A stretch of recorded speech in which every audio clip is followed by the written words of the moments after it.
उत्तराखंड की सांस्कृतिक धरोहर को जानने का प्रयास करने के लिए। तो आज हम आए हैं एक पनघट की ओर। पनघट अर्थात पानी से चलने वाली चक्की। और इस चक्की का प्रयोग हम करते हैं यहाँ पे किसी भी सामान की पिसाई के लिए। पहले प्राचीन समय में यहाँ पे जो है शहरों का तो अभाव था ही, वहाँ जाने का भी, क्योंकि हमारे यहाँ पे रोडें बहुत कम होती थी, तो हम जो है यहाँ की जो प्राचीन सभ्यता संस्कृति विरासत है उसको जानने के लिए, यहाँ के लोगों की द्वारा कलाकृति को देखने के लिए, एक आदर्श स्थापित करने के लिए यहाँ के लोगों ने पनघट बनाया हुआ है। इस पनघट की विशेषता है कि इसमें इन्होंने एक लकड़ी का सहारा देके इस चक्की टाइप को घुमाया हुआ है। इसका नाम यहाँ की स्थानीय भाषा में कुछ और बोलते हैं, लेकिन मैंने इसको अभी कंपन से चलने वाली चक्की का सहारा बताया इसको।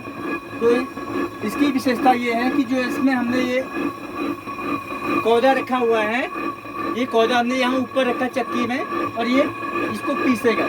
जब तक हम इस पर इस लकड़ी का सहारा नहीं देंगे तो ये चलेगा नहीं। एक बार देखिए प्रयोग करके।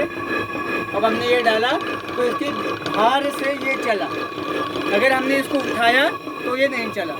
दोबारा हमने इसको यहाँ डाला तो इसके भार से ये नीचे आए दाने। फिर मैं एक बार उठाऊंगा तो ये नहीं आएंगे। इतनी बड़ी वैज्ञानिकता हमारे प्राचीन बुजुर्गों ने दी है हम लोगों को, तो हम उनको ये नहीं कह सकते थे कि वो अनपढ़ हैं। उन्होंने ही हमको पढ़ना लिखना सिखाया, उन्हीं की बदौलत हम आगे बढ़ते हैं। यही हमारी विरासत होती है। अब हम देखते हैं कि ये जो पनघट है इसकी और विशेषता क्या है। इसमें पानी आ कहाँ से रहा है, जिसको हम अनुसंधान की भाषा में स्रोत बोलते हैं।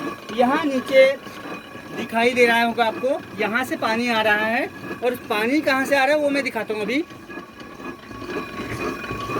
देखिए मैं किधर को जा रहा हूँ, मुझे देखिए। मैं यहाँ इस इलाके पे गया हूँ मैं, यहाँ पूरा पानी का बहाव है। ये है पूरा स्रोत। ये देखिए कितना फोर्स के साथ ही पानी आ रहा है। और अंदर जो है वहाँ से चक्की घूम रही है अंदर, वो आपको दिखाई नहीं देगा, पर काफ़ी दूर है, वहाँ हम देख सकते हैं, इसलिए हम वहाँ जाएंगे नहीं अभी।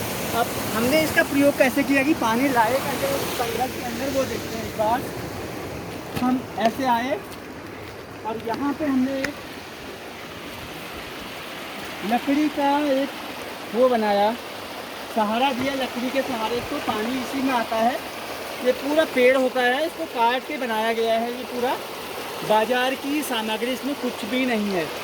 पूरे यहाँ के लोगों ने, जैसे आप स्वदेशी का प्रयोग कर रहे हैं आज, तो इन्होंने तो पहले प्राचीन समय से ही ये स्वदेशी का ही प्रयोग करते आए हैं। और ये पानी आ रहा है अभी। अब ये पानी आया कहाँ से वो दिखाता हूँ मैं आपको। पूरी इस इलाके की तस्वीर देख लीजिए एक बार, कितनी अच्छी तस्वीर है, बहुत सुहानी तस्वीर है। बहुत पेड़ दिखाई दे रहे हैं आगे। और आगे चलते हैं कि ये पानी आया कहाँ से है।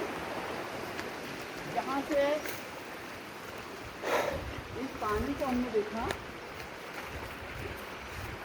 इस पानी का जो स्रोत है, यहाँ इन लोगों ने ऐसे इसका प्रयोग कैसे करते हैं और उपयोग कैसे करते हैं, वो दोनों चीज़ें यहाँ पे दिखाई गई हैं। नीचे एक पानी का स्रोत है जिसको यहाँ की भाषा में गधेरा बोलते हैं। और आगे जाके बहुत सारी नदियाँ मिलकर महानदियाँ बनती हैं, वहाँ जाके नदी का रूप ले लेती हैं। जैसे हमारे यहाँ पे भी बहुत सारी नदियाँ होती, तो नदी बेसिन ऐसे करके प्रयोग किया जाता है, नदी बेसिन मुहाना। तो वैसे ही हमने यहाँ पे नदी का रूप दिया है, इसको गधेरा का रूप दिया है। नीचे गधेरा ही है वो। और आगे हम यहाँ बढ़े तो हमें आवश्यकता थी पानी को वहाँ अपने पनघट पे ले जाने की, तो हमने यहाँ पे उस पानी को रोक लिया है। अब जब हमारा वहाँ पे जो हमने पीसने के लिए सामान लाए हैं, वो जब हमारा काम पूरा हो जाएगा तो हम इस पानी के बहाव को इधर को कर देंगे। और ये भी लकड़ी का ही बना हुआ है। एक बार देखेंगे, इस पानी को हमने यूँ उठाया तो ये पानी नीचे को गया। अब हमने इसको यूँ दबा दिया तो ये पानी भी रुक गया है। तो ये इन लोगों की एक रिसर्च है, ये प्राचीन लोगों की रिसर्च। इन्हीं अनुसंधानों के द्वारा ही मुझे लगता है कि आज की जो चक्की बनी है वो इन्हीं अनुसंधानों की बात बनी है। और बहुत बहुत लोगों ने यहाँ पे तपस्या की हुई है, बहुत गुफाएं हैं, मंदिर हैं, इलाके बहुत सुहावने लग रहे हैं। होने को तो यहाँ बहुत कुछ है, अभी समयाभाव के कारण इतना ही। फिर मिलते हैं आगे।